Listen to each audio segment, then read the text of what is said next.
Hello and welcome to the first event in the second year of our Christian Literary Imagination series. The series is a Georgetown University's Humanities Initiative in association with Las Casas Institute, Blackfriars Hall, and Campion Hall at the University of Oxford. And I'm talking to you from Oxford. Today, I will be welcoming Professor Catherine Temple from Georgetown, who will be talking about Daniel Defoe. After her talk, I will take questions submitted from the audience of our internationally based audience and put them to Catherine.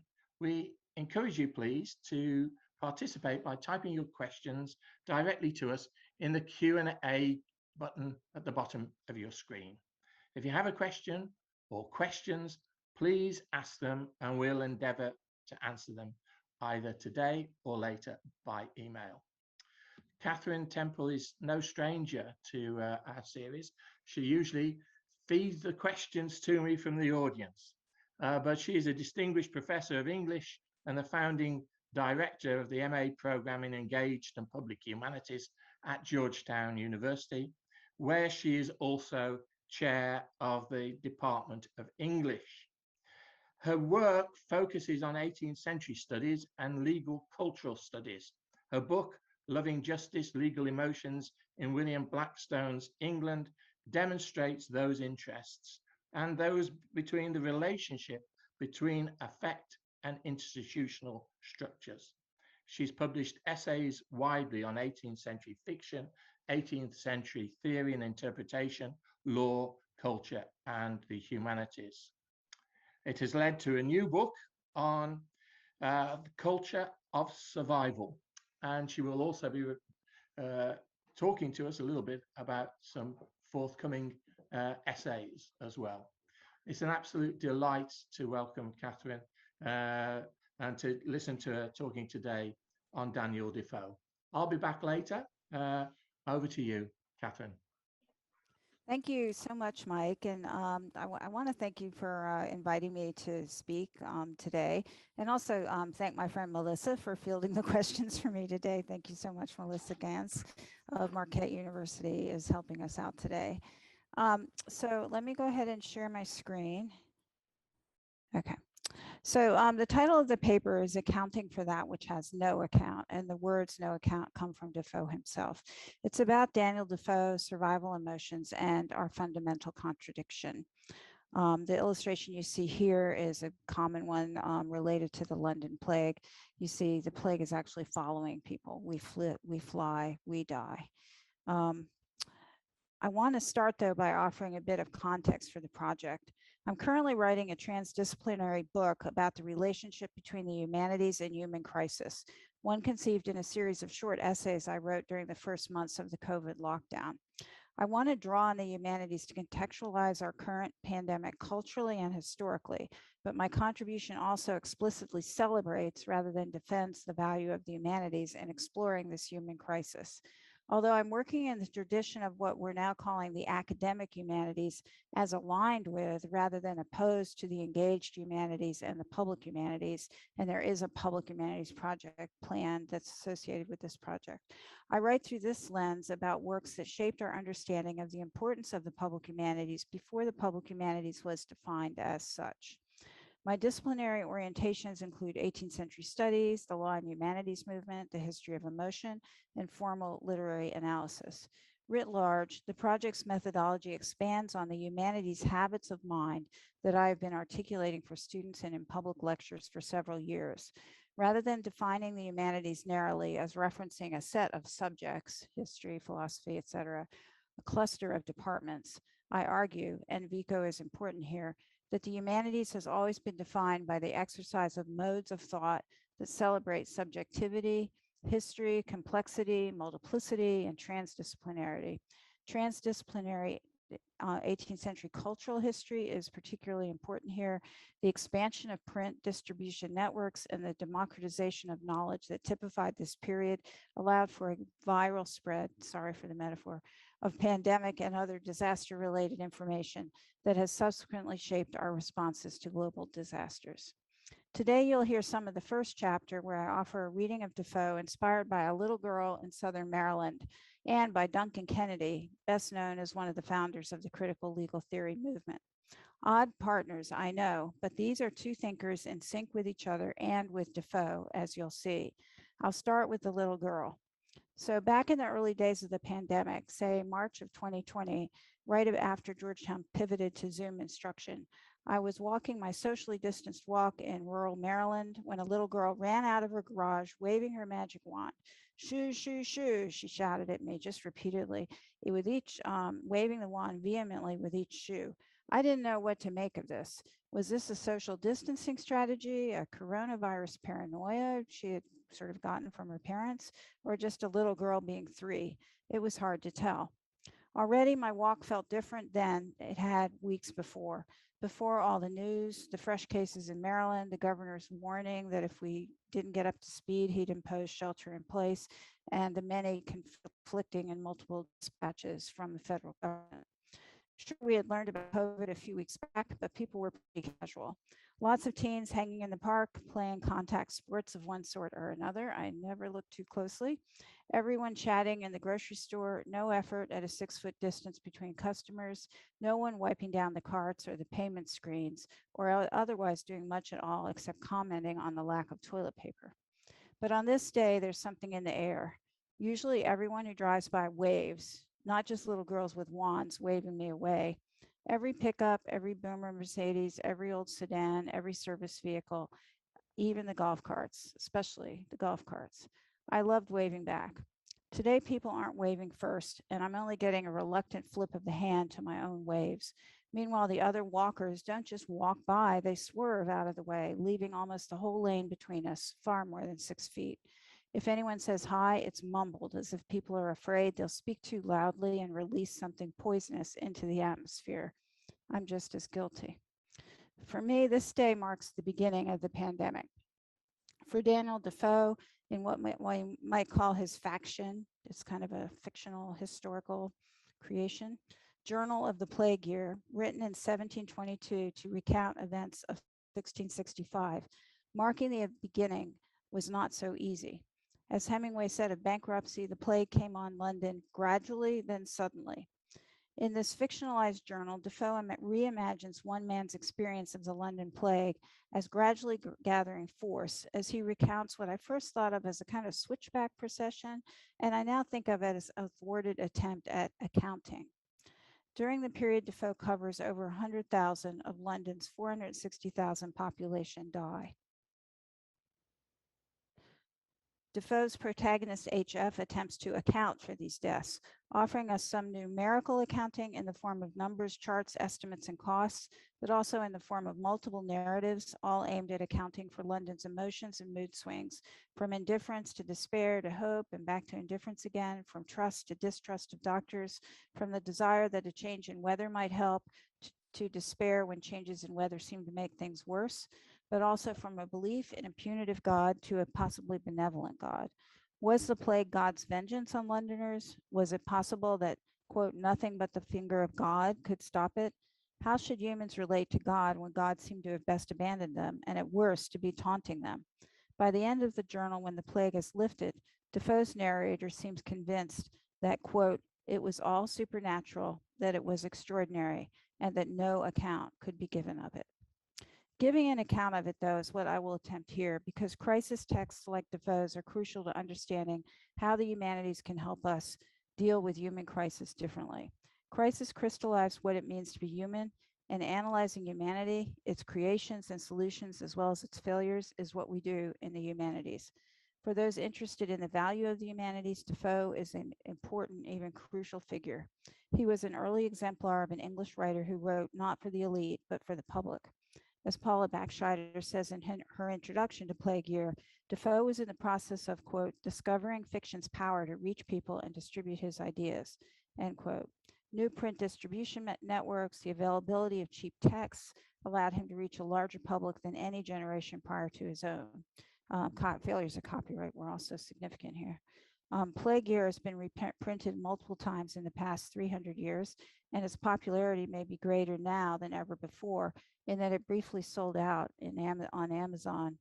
In fact, it's difficult to keep up with all the current journalistic writing about Plague Year. Academics, bloggers, public intellectuals have taken up the book, with Pamuk calling it the greatest work on pandemics ever written, and others mining it for what it offers as a guide to pandemic behaviors. Even before the current pandemic, Plague Year struck a chord with academics committed to the engaged humanities. As Backscheider points out, the literary essays about this text are unusual because critics who might otherwise see relevance as ahistorical, presentist, and anachronistic tend, when writing about Defoe's Plague Year, to, quote, respond in some way to social issues while they, quote, contemplate the power and emotional force that literature can have, end quote. As so many of these critics have noted, the plague-afflicted Londoners had much in common with us today. Backscheider summed this up long before our pandemic, writing in 1992 that Defoe dealt with, quote, the limits of public authority, the rights of the diseased, the government's responsibility to finance healthcare, and the conflicting pressures of self-preservation and compassion. A close look at the narrative in light of our current pandemic suggests that Defoe's narrative maps onto our experience all too precisely. Rumors suggested to Londoners that the plague was spread by no other than our own contemporary villain, global capitalism, perhaps coming from Amsterdam or Rotterdam, from Italy, from trade networks that spread to Turkey, and generally to the Near East. Much of the Londoners' panic resulted from the inexplicability of the plague spread. As with COVID-19, so much was unknown. For the Londoners, what caused the plague? How was it spread? How can people be protected? For us, how easily is it spread? Will a mask protect us? What will medications and vaccines do to us? Why do some have light cases while others die? Like us also, Londoners turned to contact tracing, enforced quarantines, and an almost religious use of sanitation measures, despite spare evidence that anything helped. And like us, some Londoners tried all sorts of strange remedies. As Defoe says, quote, they were as mad upon their running after quacks and every practicing old woman for medicines and remedies, storing themselves with such a multitude of pills, potions, and preservatives, even poisoned themselves beforehand for fear of the poison of the infection, end quote. Buying and using charms against the plague, such as this abracadabra, symbol, was common practice. This is from the journal itself. People, quote, were more addicted to prophecies and astrological conjurations, dreams, and old wives' tales than ever they were before or since. Sound familiar? If not, you haven't read about the president of Mexico who told his country that a $2 bill and a 4-leaf clover would protect him. Even those of us not swayed by magic tend towards the illogical. As one of my students pointed out, we seek out disinfectants and hand sanitizers, but ignore regular soap, plenty of which is available. Maybe hand sanitizers seem more real science than good old-fashioned soap. Like us, no one knew in London who to believe. False reporting of deaths seemed an epidemic in itself. And although the City of London appointed doctors nominated by the Royal College of Physicians, people put their faith in quacks as much as accredited doctors.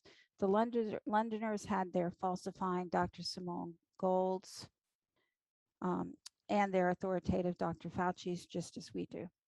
The London plague brought class difference to the fore as well. The wealthy fled the city while servants were dismissed and abandoned. The city itself, usually so thronged, was now grown desolate, as we've seen just walking through Georgetown, the empty streets during some of the worst months of COVID seemed desolating. And Defoe's Londoners grappled with the same spiritual and religious challenges that many Americans have voiced. The Londoners, and in particular Defoe's protagonists, struggled to interpret God's will, as I will detail later in this paper. Beyond these obvious similarities, though, is a larger organizing principle, one that legal theorists like Duncan Kennedy call the fundamental contradiction, and I call our central tragedy. This fundamental contradiction is one that all humans face, that of the incompatibility of our desire for personal freedom with our absolute dependence on others for species and personal survival. As Kennedy put it, the goal of individual freedom is at the same time dependent on and incompatible with the communal coercive action that is necessary to achieve it. In his quite dark take on this problem, Kennedy says, Quote, at the same time it forms and protects us, the universe of others threatens us and urges upon us forms of fusion that are quite plainly bad rather than good. Numberless conformities, large and small, abandonments of self to others, these are the price of what freedom we experience in society.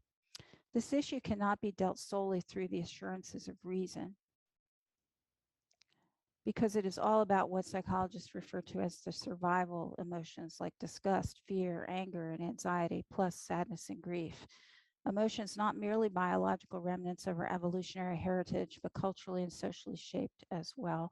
And I threw this slide up just because we often think of, cognition as not involving emotion, but it's pretty clear from much of the neurological research, neuroscience that we've worked with in the last 20 or 30 years that these two are very interconnected. Survival emotions drive the fundamental contradiction in that, as Kennedy says, what matters is, quote, our feelings that we are isolates and the collective is a threat. This is at base both a legal political issue and an emotional issue involving the intersection between our individual selfish desires and our attachment needs. We are never truly alone, as Kennedy reminds us. Quote, even when we seem to ourselves to be most alone, others are with us, incorporated in us through processes of language, cognition, and feeling that are simply, as a matter of biology, collective aspects of our individuality. And I would say it's not simply a matter of biology, but also a matter of acculturation. And the fundamental contradiction permeates every aspect of our social life as it involves all of our relationships. While Kennedy focuses on how this dynamic plays out in the law, here I focus on Defoe's plague and by association our pandemic situation. In both cases, we see the central conflict writ large. Human crises like a pandemic provide especially powerful sites for emotionally saturated reenactments of this dynamic as we participate in an almost scripted way in ritualistic behaviors with their strongly held associated emotions, meant to manage the fundamental contradiction, heightened and concentrated when physical survival is under threat. Defoe's plague year is full of these survival emotions. No one can account for the possession of fear when it takes hold of the mind, Defoe's protagonist H.F. says, and I'll get back to this issue of accounting, it's all over the text. Sorrow and sadness sat on every face. The voice of mourning was truly heard in the streets. The shrieks of women and children at the windows were so frequent to be heard that it was enough to pierce the stoutest heart in the world. At other times, people become hardened, that's Defoe's word, overwhelmed by unmanageable emotions and thus dulled into an emotionless passivity. We can see the fundamental contradiction at work here, as at times compassion is weighed against self-preservation. And as Defoe notes, quote, self-preservation indeed appeared here to be the first law.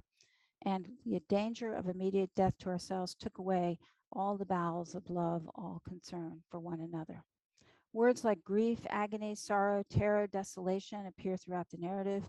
People are, quote, roaring and crying and wringing their hands, end quote. At one point, a mother's terror and horror at her child's infection kills the mother before she can even be infected herself.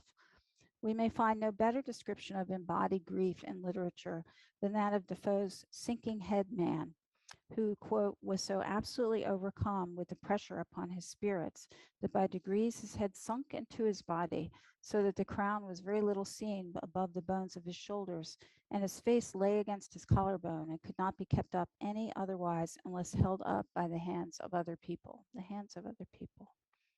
Defoe's protagonist, H.F., attempts to cope with these overwhelming emotionally saturated events through various forms of accounting. The word account and its variations appear more than 100 times in the journal, not surprising given both the general usage of the word at the time. Engram, though a vexed source, shows usage peaking in the early 18th century, and Defoe's interest in business. New modes of exchange, including paper credit, must have greatly complicated everyday understandings of accounting for the values of goods and services. For Defoe and his contemporaries, though, accounting was not limited to counting. It was a flexible term with multiple meanings and one of the longer entries in Samuel Johnson's great dictionary. Defoe uses the word in almost every sense that Johnson lists in the dictionary. Starting with Johnson's first entry, predictably enough, quote, a computation of debts or expenses, a register of facts relating to money. This sort of accounting, the accounting of the numbers of death, opens the narrative, taking up the first 5 pages, and is scattered throughout, appearing not only in lengthy discussions, but in the form of quasi-spreadsheets, offering death figures by parish drawn from the bills of mortality, a copy of which Defoe may have owned. These charts are backed up by discussions of their statistics, their accuracy or lack of it, and the frequent use of accounting terms like calculation and proportion and numbers. And there is an awful moment when HF, getting a bit carried away by his accountant persona, even suggests that the deaths of so many poor helped balance the city's budget. London could not have cared for the, quote, insufferable burden, end quote, the poor represented without bankrupting itself. How fortunate that they had died. But while much attention has been given rightly to Defoe's seeming obsession with numbers, Defoe himself critiques this concern, remarking towards the end of the narrative in the language of accounting itself that, quote, upon all these accounts, I say I could wish our conduct had been more distinguished for charity and kindness, and not so much a valuing ourselves. And he's speaking of the valuing the people placed on themselves for their devotion to God. And overall, the narrative is more concerned with spiritual accounting than with numbers. In fact, the structure of the narrative itself suggests that spiritual accounting should take priority over numbers. Defoe follows up his initial detailing of accounts with the much more engrossing narrative of H.F.'s spiritual journey. This sort of spiritual accounting may have been as common in Defoe's day as the concern with numbers. Samuel Johnson offers many examples of accounting being used in a spiritual sense. We would establish our souls in such a solid and substantial virtue as will turn to account in that great day.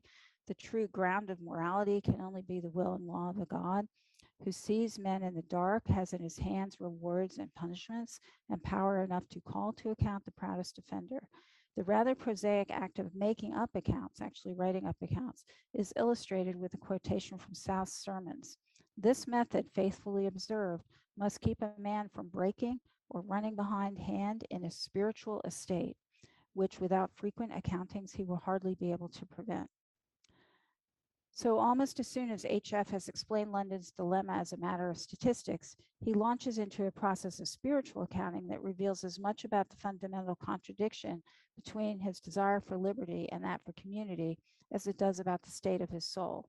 How will HF weigh his obligations to self and other, to business, to God, to personal survival?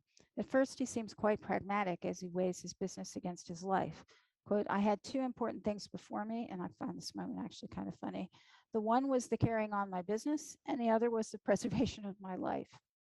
As Bullock points out for HF, quote, the only way to escape infection is to escape trade.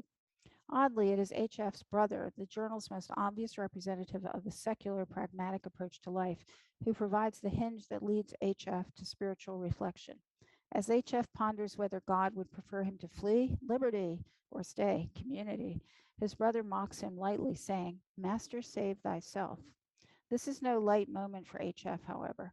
Master, save thyself is what was said to Christ on the cross in Matthew. And HF immediately leaps to the conclusion that he, like Christ, should remain on the cross of London and give himself up to God's will. Spiritual accounting, however, is never as easy as counting numbers. HF now embarks on a lengthy description of his internal process, in part through describing further discussions with his brother, who points out that God might as well protect HF's business as protect his body, and in part through an internal process of self-questioning. Are various delays caused by trivial factors signs from God that he should stay in London? His brother finds it ridiculous that God would communicate through commonplace events like a servant quitting or the lack of a ready horse. At one point, his brother compares HF's faith in God who will save him with that of the Turks who, quote, would go unconcerned into infected places and converse with infected persons, by which means they died at the rate of 10 or 15,000 a week, end quote. Being compared to infidels, though, has only a temporary effect on HF, who at first resolves to go, but within paragraphs is again questioning his decision. Leaving, he thinks, could be seen as flying from God. It also represents a flight from the rule of law and from the community. Yet staying seems perilous as he watches the city empty out. Here, HF's moral accounting maps onto accountancy, as he, quote, stated the arguments with which my brother had pressed me and set them against the strong impressions which I had on my mind for staying, both spiritual and, he always adds a pragmatic note, economic, meaning the preservation of my effects. You can visualize this playing out in columns, a device Defoe had recently used in Robinson Crusoe. And this is a slide from Robinson Crusoe where he's laying out evil versus good, the evils and goods in his life. But weighing heavy in the balance is a, quote, secret satisfaction that God will keep HF safe.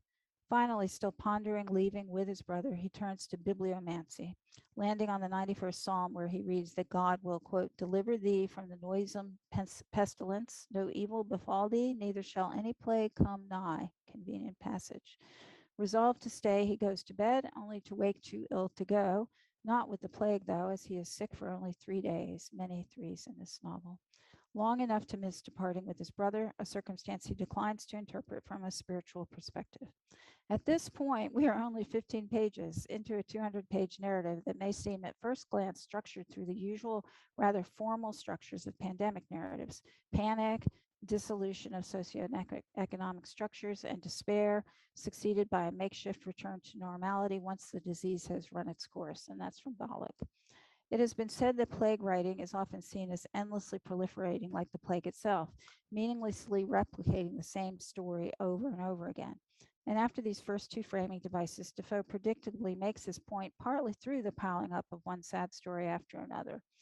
But the rest of the text relies on a third meaning of accounting, one that thoroughly undermines the value of both numerical accountancy and spiritual accounting. That is, as Johnson put it in his dictionary, accounting as, quote, a narrative or a relation, end quote. Throughout the remaining 185 pages of text, HF periodically reports similar episodes of spiritual accounting. Did he pray sincerely when he prayed for those who mocked him? Even as he details one horror after another. But the primary feature of the remaining narrative is that of the struggle between liberty and responsibility. Knowing that he should remain isolated, HF repeatedly goes out, resolves to go out no more, is unable to restrain himself, these are all words from the journal, and allows his, quote, impatience, end quote, to overcome his sense. Despite HF's frequent criticism of those careless citizens who go out and infect others, he has a Crusoe-like need to do the same. HF's own restlessness is meanwhile mirrored by the restlessness of the text, as Defoe introduces an interlocking series of interpolated narratives that repeatedly pit liberty against the responsibility to the community and to God. The first of these is the Three Brothers narrative, which HF starts to tell on page 51 and then drops for almost 50 pages. It's a very odd moment, only to take it up again on 99, where he announces that, quote, their story has a moral in every part of it. During this lengthy narrative gap, HF gives into his conflicted efforts to connect with others, visiting the dark pit to see the 1,000+ bodies deposited there, checking out his brother's business where he encounters a bizarre scene of women trying on high-crowned hats, he keeps repeating that phrase, as if unconcerned by the death of those around them or by ownership interests. And in the longest interpolated tale, meeting, following, and questioning the boatman, a selfless character who is sacrificing all for his family, self-isolating so he can work and provide them with food, and thus denying himself the very company that HF seems compelled to seek out. Multiple ironies accompany these narratives. HF often notes complaints about others who go out seemingly without symptoms and yet spread the disease. Yes, this was typical of the plague as well as of our situation. Yet when he encounters the boatman, he claims rather insistently to be healthy himself so he can enjoy a ride down the Thames and thus, quote, satisfy my curiosity, end quote. The story becomes a spiritual accounting rather than simply narrational, though when HF recognizes his own hypocrisy, quote, how much less is my faith than thine? How much better this poor man's foundation than mine? His a true dependence on God and a courage resting on God. When we finally return to the long tale of the three brothers, we might well hope for some sort of spiritual resolution. As Zimmerman has said, the story is, quote, obviously parallel to the biblical account of the Israelites leaving Egypt to find the promised land, end quote. But after many adventures in which the three brothers form and join small isolated communities, and I think this slide gives you a good idea of like the sort of central theme of the narrative is how they're wandering out in the country just trying to find a few people. To receive and give help, they despair of escaping the plague, and in a disappointing and under-discussed conclusion, return to London. Instead of offering spiritual guidance, this interrupted story turns to bite its own tail and seems to have no moral other than that these are desperate times. In fact, by the end of the journal, Defoe himself seems to have exhausted narratological accounting. H.W. bemoans its failures. Quote, after I have told you as I have above that one man being tied in his bed and finding no other way to deliver himself, set the bed on fire with his candle and burnt himself in his bed, and how another, by the insufferable torment he bore, danced and sang naked in the streets, not knowing one ecstasy from another. After I have mentioned these things, what can be added more, that accounting term?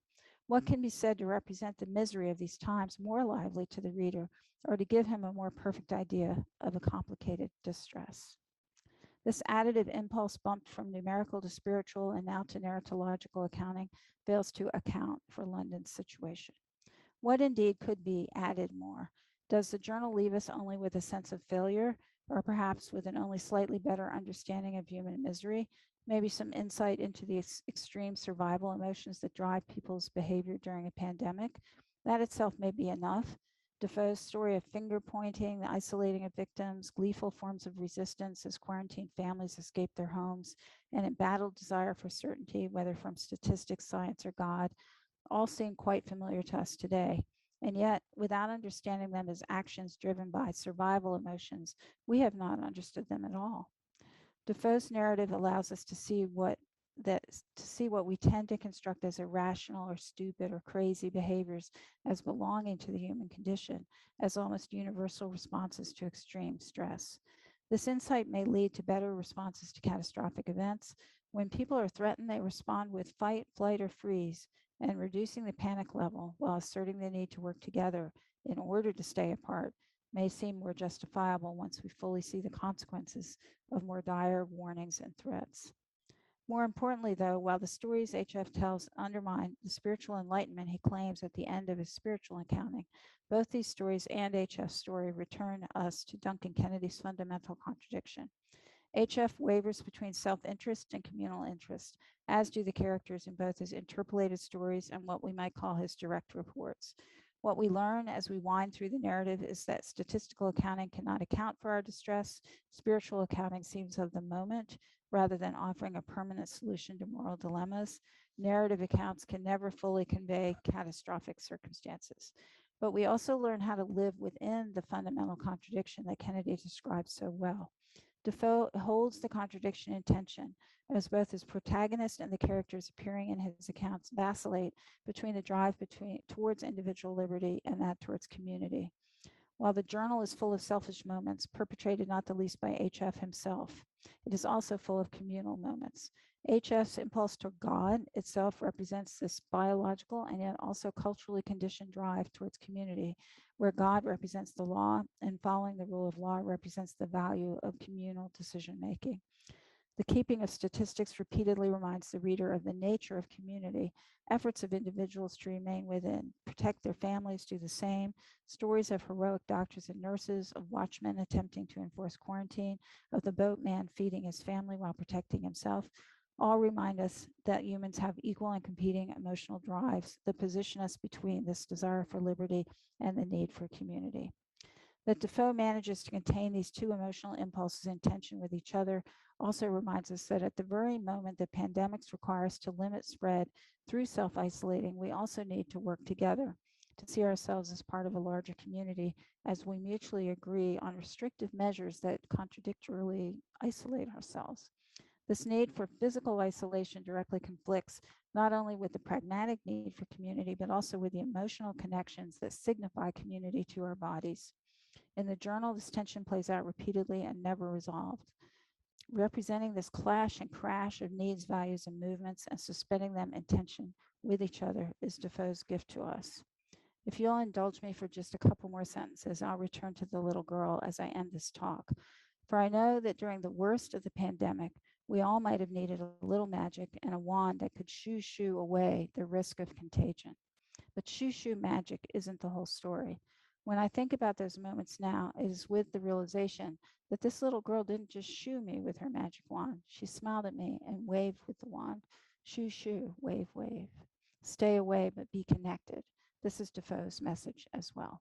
Thank you. Thank you for listening. Well, Catherine, thank you very much for that fascinating lecture, and with so many kind of contemporary parallels that we've had over the last year or so, and particularly that little anecdote about the girl. I wonder, I can start off by saying, how do you think that this journal of the plague year, how does it fit in with Defoe's other works, Robinson Crusoe, of course, or Moll Flanders or Oksana? How do you see it as fitting in there? Yeah, well, I think that's a really interesting question. And, Ian Watt, in the famous Rise of the Novel, written back in the 50s, that was very formative to the way that I thought about the novel. And his argument is that the mid 18th century novel, or Defoe onward, creates the middle class and creates this version of individualism and really sort of neoliberal state that we currently are negotiating. So it's odd to me to see Defoe promoting community, right? You certainly think that Robinson Crusoe, for instance, is a novel about individuality and individual progress and individual achievement. Okay? But the end of Robinson Crusoe, he's so relieved to get back to community, and he spends most of the novel trying to create a community, right? So I see the same kind of concern there that I see in the journal. Some of the other novels, Moll Flanders, the sort of episodic nature of that and the lack of resolution, Roxana, the abandonment of children, etc. Those novels seem to me more novels of despair than even Robinson Crusoe or The Plague.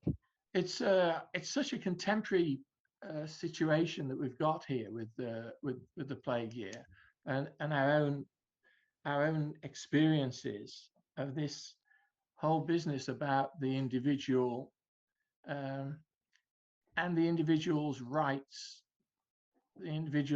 for freedom, and how the government then has to, as you referred to earlier, about the governor has to say, well, we're going to do it this way. Was that what was going on when they fled from London to Bedfordshire or wherever? Yeah. Is that what was going on? Was it the government saying this, or is Defoe implying that it's just the individuals who are deciding to do so? So according to Defoe, at least the individuals are fleeing London in part because the government is working very hard to confine people in their homes and in quarantine if there's any hint of infection. Right. So I read the journal, and I need to learn more about the actual history of this, but as involving a government that's completely overwhelmed by this level of infection.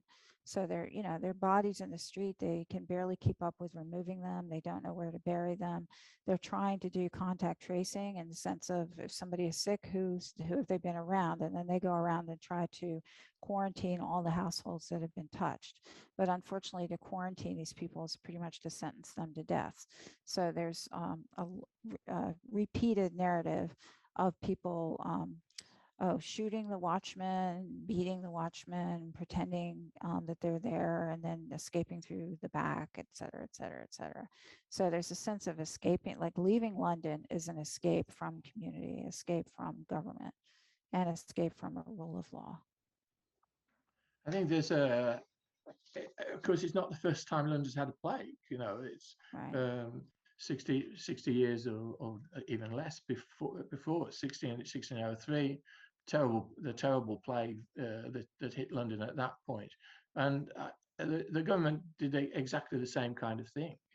It confined you to your house. And Julia Briggs, in one of her books, notes the way in which the people weren't allowed even to be given water. You couldn't even take water to the door, because this was you would catch the plague if you did that. And Defoe talks a lot about how people should have kind of stocked up ahead of time, but most didn't. All right. And in fact, HF didn't either, which is one of the reasons he keeps going out. Yeah. Yeah. And, it's just these stories are just really heartrending. I gave a taste of it in the paper, but reading the whole 200 pages is very difficult. Yeah. When they're out in the country, what you're implying is that the plague has followed them there as well. Well, that's the story of the three brothers, especially. You never really find out what happens to HF's brother who goes out into the country. Presumably he's all right. But the three brothers who are, represented as these, very virtuous and godly men, keep trying to find locations where they're safe from the plague, and then they'll hunker down for a short period and then immediately hear, oh, it's already entered this town, it's already entered this area, so then they'll move on. And finally, in the end, rather than really having any kind of spiritual ending, they kind of give up and just go back to London because it becomes to seem pointless to them. Maggie O'Farrell, in her novel Hamnet, which came out quite recently, it's a hypothesis that Shakespeare's son died of the plague, and Farrell, who's a wonderful writer, actually puts this into a terrific novel. I don't think there's any absolute historical evidence that Shakespeare's son died of the plague, but it's set in 1596. Hamnet is aged 10, and it happens in Stratford upon Avon, and it gives the impression, first, of course, that his twin sister gets the plague, and then he catches the plague from the twin sister. Well, of course, they And didn't they catch don't it. realize Yeah, that. really. They Yeah. don't really. I think it's very confusing, the science between how it was communicated, because it's really communicated by fleas. But in Yeah. some cases, it seems to have moved into a sort of lung pneumonia type version, which then could be communicated person to person. And it's Right. not clear how separate those two, I mean, it's not clear based on the research I've done as a humanist into the medical research, how separated those two things are. But, Defoe's contemporaries seemed to realize there was something going on with fleas in animals because they killed thousands of dogs and cats trying to contain it. Yeah. I wonder about Defoe himself. Do you consider that through these works, The Plague Year, Robinson Crusoe in particular, where he's got the fictional character as the narrator, do you think that he's exploring his own spiritual autobiography, writing his own spiritual autobiography? Is he using it as extended metaphor in some kind of way?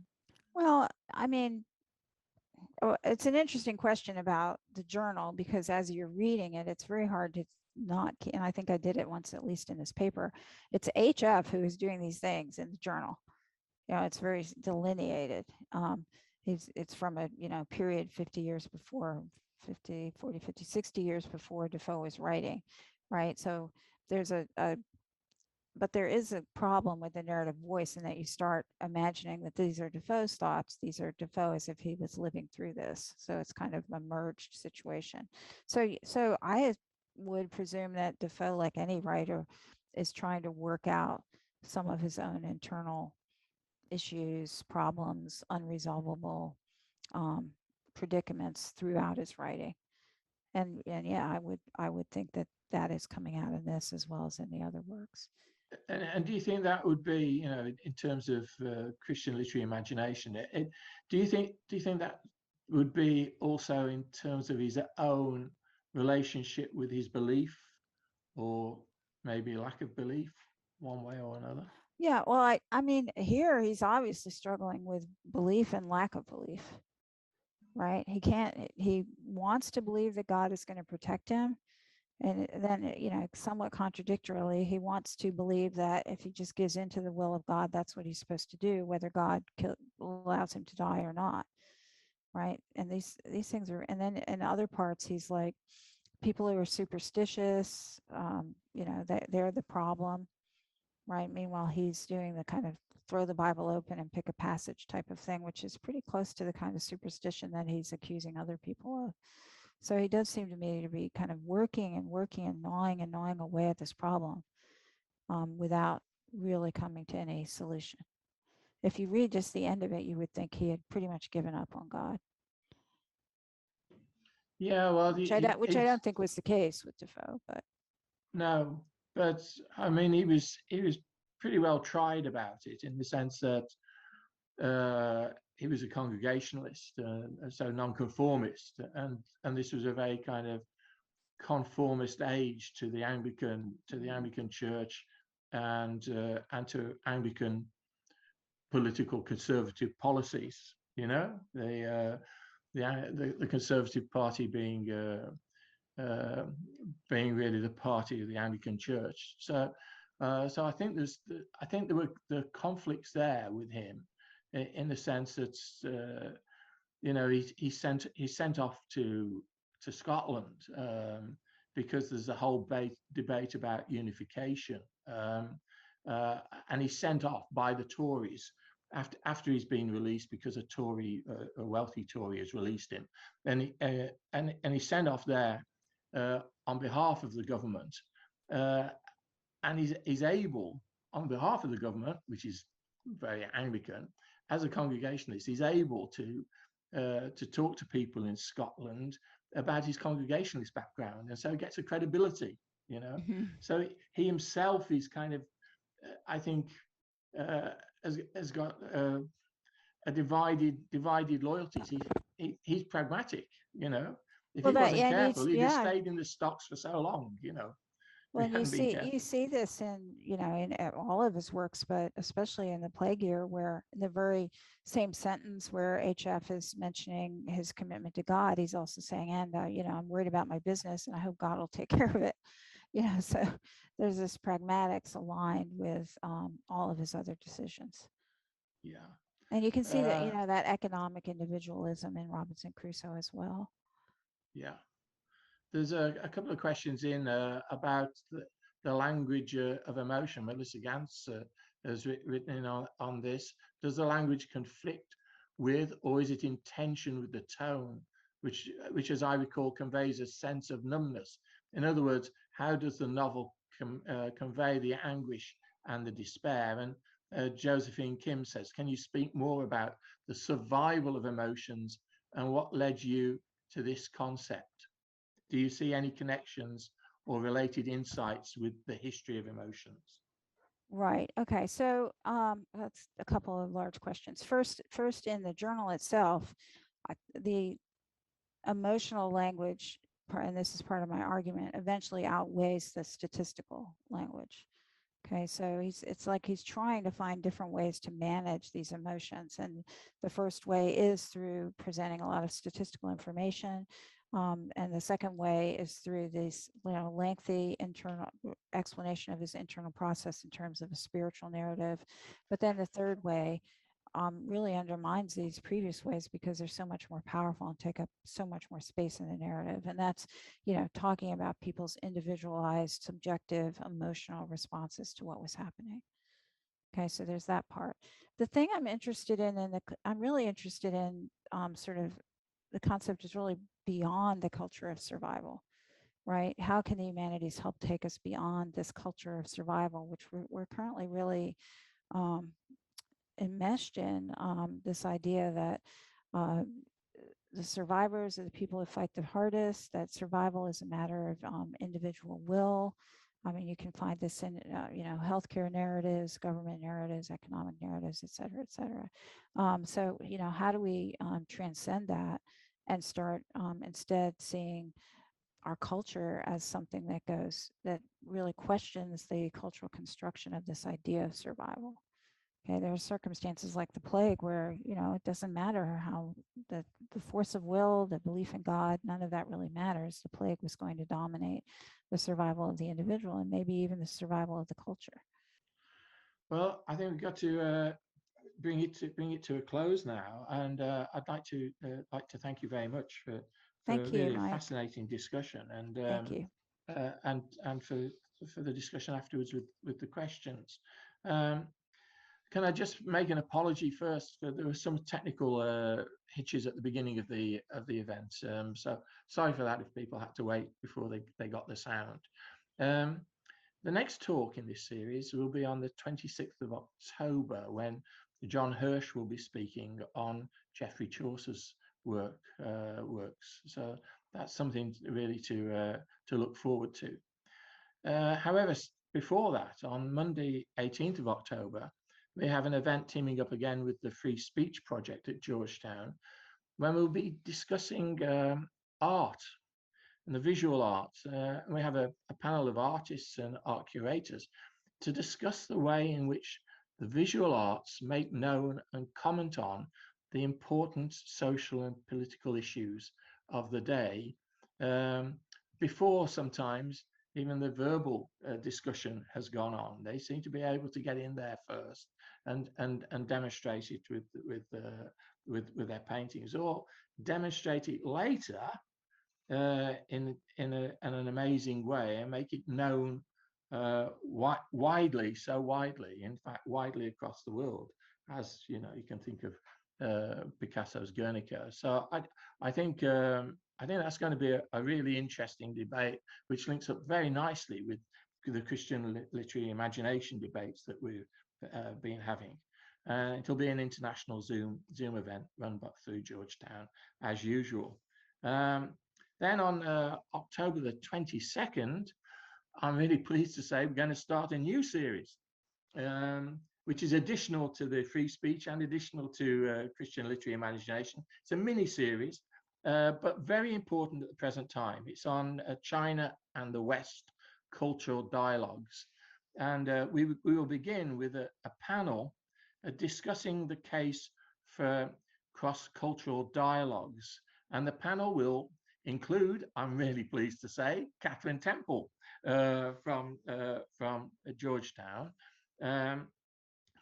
Professor Michael Wood from the University of Manchester, who I think those in the UK will know extremely well as one of the most popular of the television historians, and a wonderful historian, and who's written the book The Story of China. Professor Kerry Brown from King's College in London, and also a Chinese national, Tom Ping from Chengdu, who's an expert on educational exchanges between China and the UK, so, and indeed the USA. So so that's something to try. I think on October the 22nd, it's a great new series that we're starting off. Can I again thank you, Catherine, for a terrific talk today. Defoe's a fascinating character, and I think you've raised many questions, and it was a great talk. Can I thank people who've submitted questions again today? I'd also like to thank those at Georgetown University who have made this happen. We've got a new team now working with us, led by Amy Van de Vellers and Mary Gordon, who worked to make the Zooms possible, and Melissa Gans, who today, on behalf of Georgetown University, was feeding the questions to me. I'd like to thank at Oxford, in Campion Hall, Dr. Nick Austin, the Master of the Hall, and Sarah Gray and Ying Ying, our Campion Hall administrators. At Blackfriars, as usual, Dr. Richard Finn, the Director of the Las Casas Institute, Dr. John O'Connor, the Regent, and Kinga Gavnai, our Blackfriars administrator, and also Maggie Scott, who's helped administer this one in particular, but has done a lot of administration for the whole of the series now. So thank you to Maggie. At Georgetown, our thanks to Jack DeJoy, the President, Tom Banchoff, the Vice President, Global Affairs. So finally, my thanks to you for being part of the audience. Please join us again next Monday for Free Speech at the Crossroads, and next Friday for China. In the meantime, take care, keep safe. I'm Mike Scott. Please follow me on Twitter at MikeScottProf. Thank you and goodbye. And thanks again, Catherine. Goodbye.